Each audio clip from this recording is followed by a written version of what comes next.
and welcome to a basic skincare tutorial. I'm starting off with pulling all my hair out of my face using my hairband and a hair tie. To start off, I'll be using CeraVe's Renewing SA Cleanser. Now this cleanser is for normal skin, which I do have combination skin, however it does feel better on my face and I tend to roll with what works with me.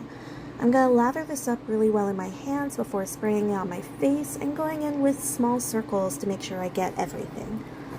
After that, I'm going to use some warm water to rinse off everything, making sure my skin doesn't feel slimy at all, and no soap is stuck to my eyelashes, because we wouldn't want that. After drying off, I'll be going in with my Mary Kay Micellar Water. I use this to keep my skin feeling refreshed and as an extra measure to make sure I got rid of the impurities on my face. I'll stick with the ones in my mind, thank you very much. But if you are interested in trying this product out, feel free to check out my Mary Kay website in the description below or in my bio.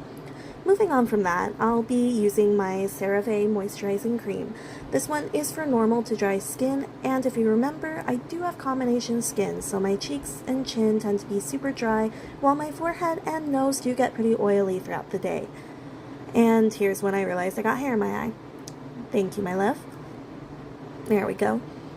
Typically, I finish with adding on a foundation to really lock in that moisture and have an additive barrier, but you'll have to wait a little bit for that next video coming out shortly. Now I'm going to go in with eye drops and a lip moisturizer because my eyes tend to get super dry throughout the day, and I do tend to deal with some chips in the lip, and we don't want any of that. But that is about all that I have planned for you today. So thank you for joining me for this cleaning of my face, and I will see you next time.